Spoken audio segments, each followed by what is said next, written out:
काली अमावस्या की रात थी।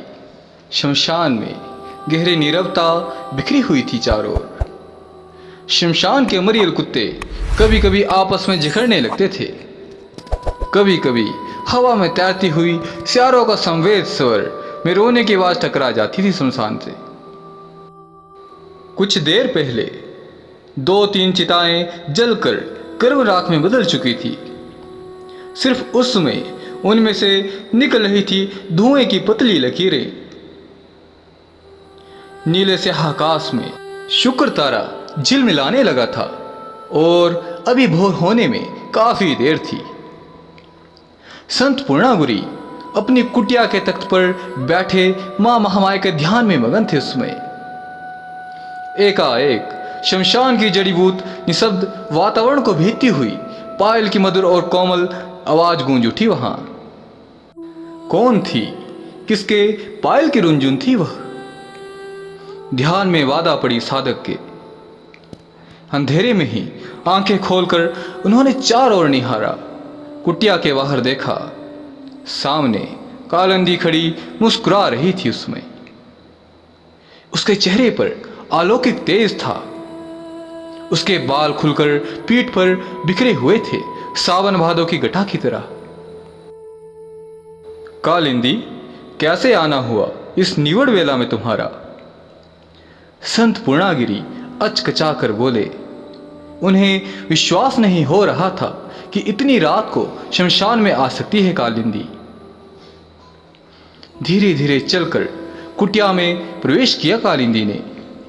भीतर अब तक जल रही डिबरी की कांति पीली रोशनी में उसके यौवन से भरपूर अनावृत देहवल्लरी और तप तप करते चेहरे को देखकर असहज हो उठे संत पूर्णागिरी। कालिंदी को इस अप्रीतम रूप में देखने की कल्पना ही नहीं की थी उस महातंत्र साधक ने। निश्चय ही उन्होंने इसे मां महामाया की कोई लीला समझी, लेकिन कोई लीला नहीं थी वह। जो कुछ था वह पूर्ण सत्य था और जिसका संबंध था अतीत की गहराइयों से। दूसरे ही क्षण वास्तविकता को समझ गए संत पूर्णागिरी। 25-30 वर्ष पूर्व नेहाटी का महाशमशान तांत्रिक साधना शैली थी संत पूर्णागिरी की, और उस समय उनकी भैरवी थी काकुली। 40 के लगभग आयु, लेकिन देखने में 18 से अधिक नहीं। लगता था बंगाल का सारा सौंदर्य जन्म लिया हो नारी काया में काकुली ने। 10 वर्ष की आयु से उस महान साधक की साधना में निर्विघ्न बराबर सहयोग देती रही काकुली, लेकिन अंत में जो होना था वही हुआ। भारी विघ्न पड़ गया तांत्रिक क्रियाओं में। भैरवी साधना के अंतिम चरण में शमशान भैरव का आवाहन किया जाता है। शमशान पुरुष प्रत्यक्ष तो होता ही नहीं, लेकिन अपना महाभोग ग्रहण करने के लिए किसी मांसखोर पशु के रूप में आता अवश्य है साधक के सम्मुख। साधक ने रख दिया शमशान में महाभोग, यानी मांस, मदिरा, खीर, पूड़ी और चावल एक पात्र में। समय बीता गया, प्रतीक्षा की घड़ी समाप्त हुई, लेकिन न शमशान भैरव प्रकट हुए और ना तो उनका कोई प्रतिनिधि ही। थोड़ा व्याकुल हो उठे संत पूर्णागिरी। कुछ ही क्षणों बाद देखा गया कि महाभोग अपने स्थान पर नहीं था, गायब हो चुका था वह। थोड़ा आश्वस्त हुए संत पूर्णागिरी। सोचा चलो कार्य सिद्ध हुआ, पर उनका ही सोचना मात्र भ्रम था। उस महाभोग को शमशान के किसी धूर्त प्रेत ने गायब कर दिया था। परिणाम जो सामने आने वाला था वह आया।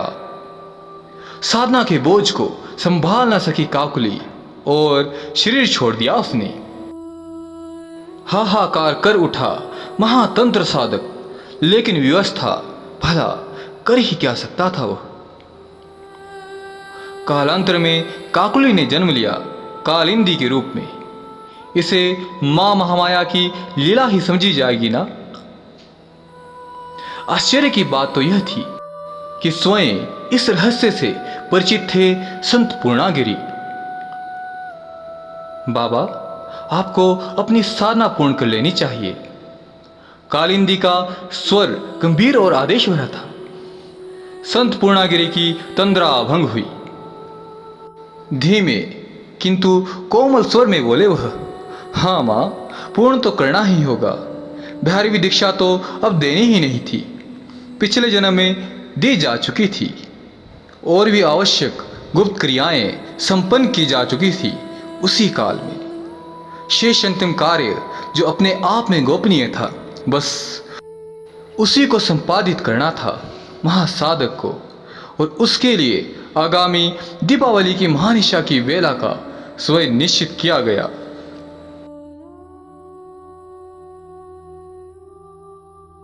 आगे की घटना का मैं आपके समक्ष जिक्र करूं, उससे पूर्व मेरा आपसे एक छोटा सा निवेदन है। यदि अभी तक आपने हमारे टेलीग्राम चैनल को ज्वाइन नहीं किया है तो डिस्क्रिप्शन बॉक्स में दिए गए लिंक के माध्यम से आप उसे अवश्य ज्वाइन कर सकते हैं। और यदि आप अपने जीवन के भूत, भविष्य, वर्तमान के रहस्य को सुलझाना चाहते हैं, अंक विद्या और ज्योतिष विद्या के गुप्त सूत्रों के माध्यम से, तो आप अवश्य ही हमारे ज्योतिषियों से संपर्क कर सकते हैं। इनके संपर्क सूत्र आपको डिस्क्रिप्शन बॉक्स में प्राप्त हो जाएंगे। यह निमित्त मात्र शुल्क लेकर संसार के कल्याण हेतु विलक्षण कार्य कर रहे हैं। आप भी उनका लाभ अवश्य उठा सकते हैं।